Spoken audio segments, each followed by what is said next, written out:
and welcome. We're at the track covering the sport of kings. Coming up, Trinidad and Tobago's Independence Day holiday card, highlighted by trainer Walter Debising winning the feature race, but not with the more fancied of his two entries. The country's best 3-year-old fillies on show in the Trinidad Oaks, and in Jamaica, a winning debut for the US-bred filly, aptly named American Invader. First to Trinidad and Tobago. A small field of 5 for the US $22,000 Independence Cup on turf after the 3-horse Princess Suri is scratched, leaving as the main contenders number 1 Stockyard, the 3-5 favourite with Canada-based champion jockey Wilmer Galvez. Stockyard stablemate, the 2-horse Commanding Fashion is at 4-1. Number 4 Magical Victory also at 4-1. And 6 How Sweet It Is, the 9-5 second favourite. In the combox, Nick Chady. And they're off. Magical Victory from in between horses. Stockyard down toward the inside. Here's How Sweet It Is up on the outside. Commanding Fashion pumped up. And Buffalo Soldier trails the field as they pass beneath us for the first time.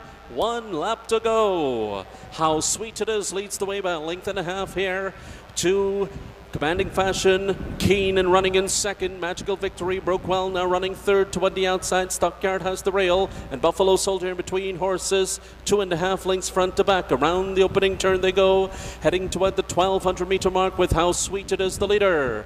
The pace appears to be a moderate one here, set by How Sweet It Is. Commanding Fashion right there. Magical Victory going up to press the pace now as they quicken a little bit with 5 furlongs to run. They're on to the back stretch. Stockyard sits in behind that pace, followed by Buffalo Soldier.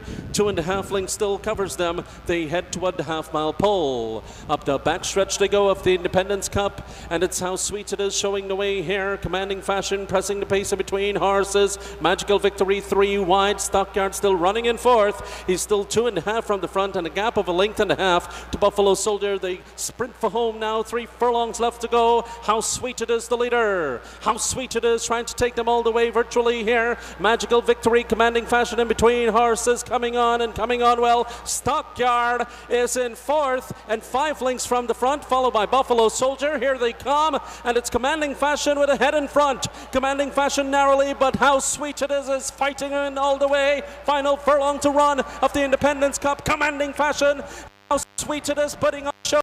Stockyard running on from third. Commanding Fashion narrowly. How Sweet It Is there. Commanding Fashion. Here's the grey. Commanding Fashion. A tremendous finish this on the inside. Jockey Karen Kellewan in the turquoise silks, determined as the 5-year-old How Sweet It Is battles for a 6th win in 9 starts, but Commanding Fashion responding to right-hand cracks of the whip, stronger on the outside under Venezuelan jockey Yosinio Serrano, and surges ahead in deep stretch to score at 4-1 odds by 3/4 of a length, clocking 1 minute 53.44 seconds, going 9 furlongs ahead of How Sweet It Is. The favourite Stockyard third after some pre-race shoe trouble. Back-to-back victories now, coming after 5 unsuccessful races since his debut in February for champion owner Shiva Maharaj. And trainer Walter Debising told Nick Chady this talented colt is finally focusing on the racing game. He's settling down with age, but he's been asking for firmer ground, which he got today, and distance. And he absolutely, he beat a pretty good field here. He stablemate in Stockyard, and How Sweet It Is. More success for him on the grass in the future.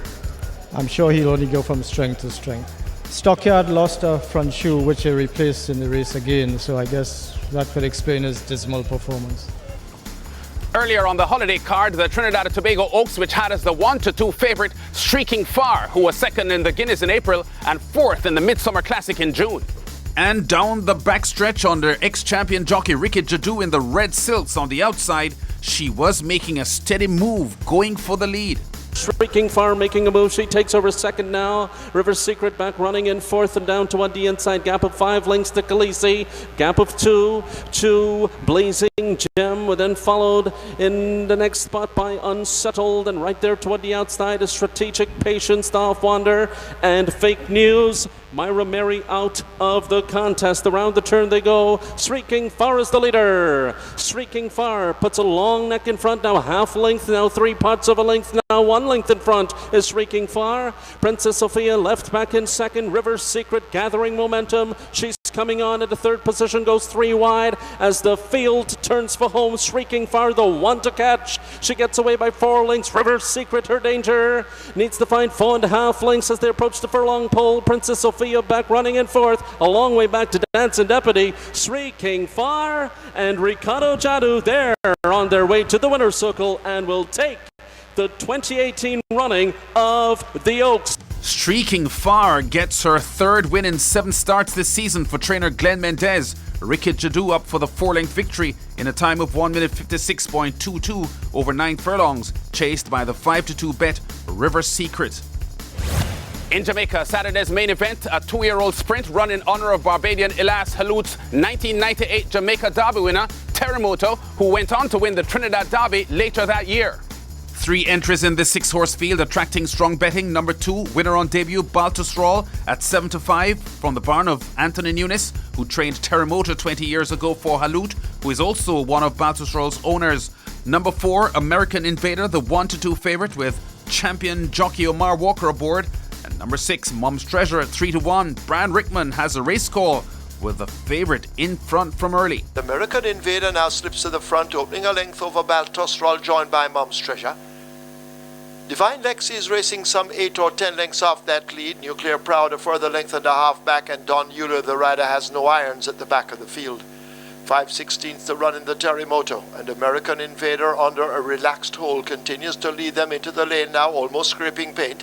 Baltusrol is on the outside, Mom's Treasure in behind them. These are the 3 main contenders as they flash now toward the furlong pole, and American Invader now begins to pull away. Walker says go, and American Invader, the filly, begins to run away from them. Mom's Treasure is on the rail, Baltusrol on the outside, but they still can't collar. American Invader, Mom's Treasure coming with a last-ditch effort, but American Invader wins by a length and a half. American Invader, very smart in victory under champion jockey Omar Walker. Mom's Treasure, a spirited finish for second, but the winner firmly in control at the wire. 1 minute even, American Invader's winning time for the 5 furlong sprint for owner Carlton Watson. The victory margin, a length and a quarter in a satisfying debut for champion trainer Wayne DaCosta's charge, who arrived in the island last October as a yearling. I thought she ran quite well. She was working pretty good in the mornings. Basically, so far looking like a speed horse, and she got the job done pretty easily. A great weekend for the DaCosta clan. Wayne's son Jason DaCosta with a huge win in the US $100,000 Mark McDermott Stakes for 2-year-olds at Presque Isle Downs in Pennsylvania on Sunday. His undefeated gelding Delta Express, a 3rd straight win this, with Walter Dela Cruz in the saddle. We've been at the track, covering top stories and exciting races in the sport of kings. Check us out again next week.